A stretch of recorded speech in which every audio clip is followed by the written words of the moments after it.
Hello everyone, my name's Chloe and I'm excited to be here with you today to share my story. My journey into STEM didn't begin in a lab or a classroom. It started in the dorms of a boarding school in Bristol with a group of friends, a bunk bed and something we called hair wash night. I was that curious kid who loved asking why about everything.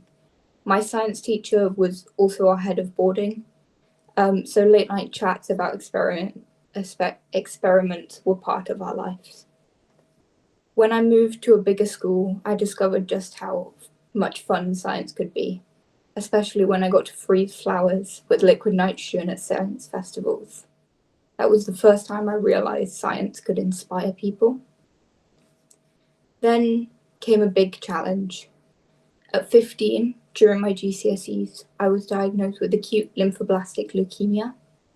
Suddenly, classrooms were replaced by hospital rooms, but even there I found ways to keep learning.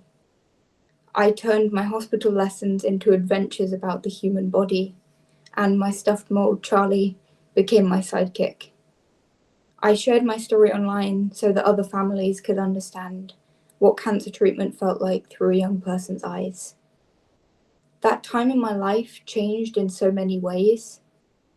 It helped me discover my own neurodiversity and realize that the way I think is actually my superpower. It also showed me the importance of support, how teachers, charities, family, and friends can help you keep going, even on the hardest days. Today, as a STEM ambassador with the Lightyear Foundation, I work to make sure children who are neurodivergent or disabled can see themselves in science and engineering. I want them to know that they belong here. I want them to have the same opportunities I had and more. I've also always loved nature. Growing vegetables, caring for animals, and volunteering at a nature reserve have shown me how powerful our connection to the earth is. That's why, as I begin my engineering degree at NMIT, my dream is to build a world that's more inclusive, more sustainable, and full of opportunities for everyone.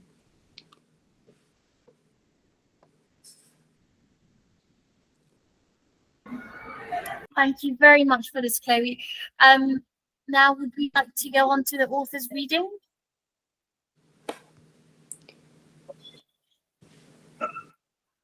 So I kind of chose this chapter because it's when I first started to realize that this was how I could inspire other people with science. By now, Chloe's passion for science was like a flame that grew brighter and brighter. She had joined clubs, helped with experiments, and filled notebook after notebook with questions and ideas. So, when her science teacher stopped her after class one day, she knew something exciting was coming. "Chloe," he said with a smile, "how would you like to help me at the science festival next weekend?" Chloe blinked in surprise. "Me? Help you? At a festival?" Her heart began to race.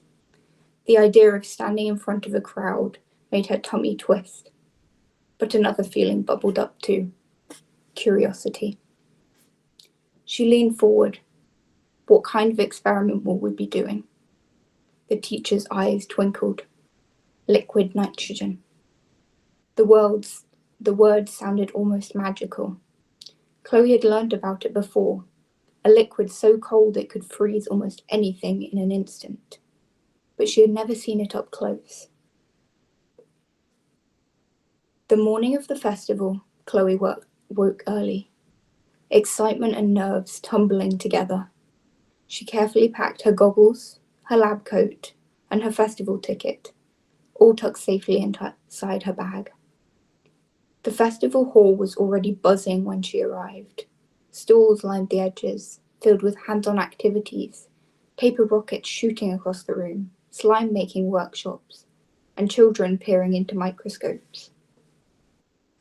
The air smelt faintly of popcorn and pencil shavings, and families wandered between tables, voices rising in chatter and laughter. At the centre stood a small stool. lit by bright pink and blue lamps. Chloe and her teacher set up their equipment: flasks, tongs, safety gloves, and a large flask filled with the mysterious liquid nitrogen. A faint mist curled out whenever the lid was opened, making it seem alive, as if they were about to perform real magic. Chloe pulled on her goggles and lab coat. Her heart thumped against her chest like a drum. The audience began to gather, children sitting on stools at the front, parents leaning against the walls, teenagers folding their arms but watching with curious eyes. She heard whispers. What are they going to do? Is that smoke? The teacher gave her a reassuring nod. Ready? Chloe nodded back, gripping the tongs tightly. For the first demonstration, she lowered a bunch of bright yellow daisies into the liquid nitrogen. The flowers fizzed and crackled as the liquid bubbled around them. Chloe lifted them out and held them up for everyone to see. They looked perfectly ordinary, still soft, still delicate. Now watch this, she said, her voice trembling, just a little. She tapped the flowers gently against the table, and the petals shattered like glass, scattering into tiny shards that sparkled in the light. The crowd gasped. A little boy at the front whispered loudly, "They broke like biscuits." The room rippled with laughter and applause.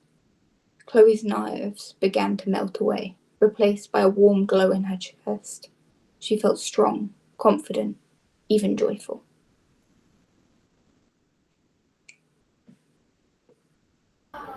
Fantastic. Thank you so much for this, Chloe, and for sharing your journey with us. Now we're going to have a discussion and an audience Q&A. So please feel free to unmute yourself or put your questions in the comment for Chloe.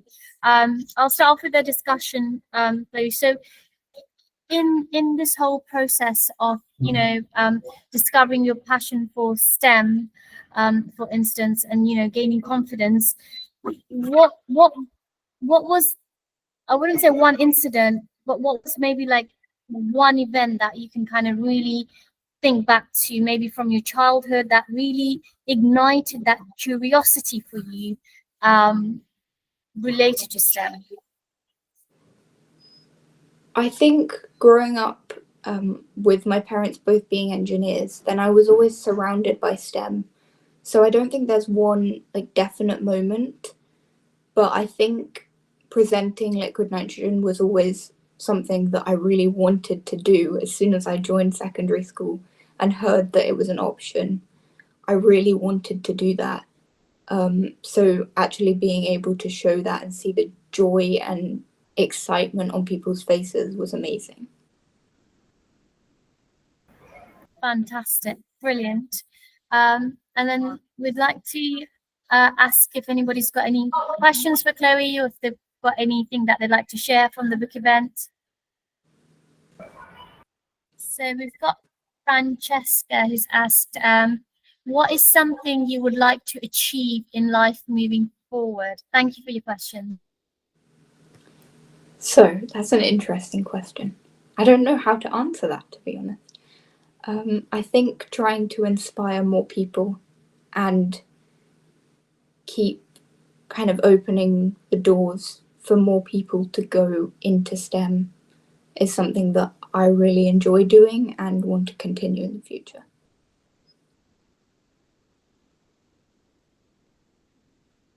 I hope that answers your question, Fran. Thank you.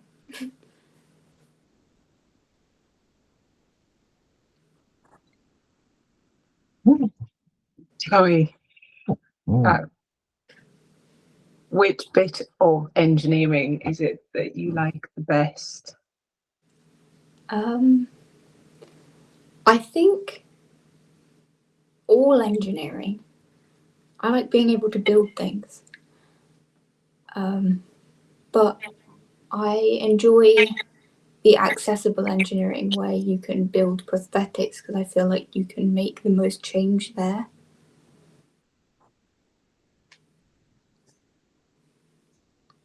Does that answer the question? And how would you use it for more sustainable?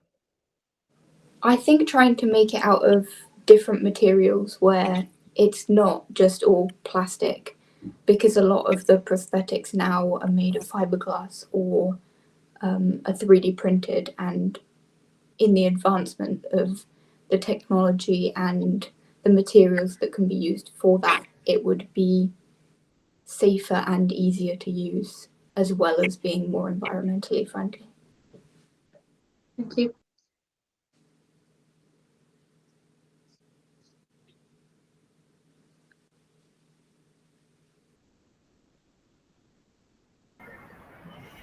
Got a question for you, Chloe.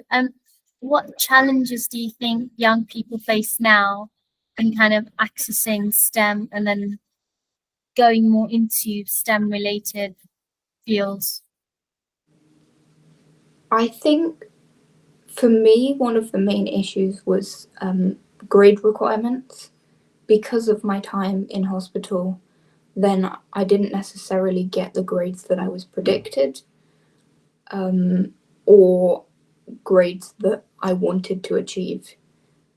I think that with NI, I was really lucky, and I found that they had lower entry requirements or were willing to accept experience, and understand that if you were willing to learn, then that was what they wanted, rather than setting a really high requirement where a lot of people, especially neurodiverse children, find it quite difficult in school environments and can find exams especially quite hard. So getting that grade requirement can be really difficult.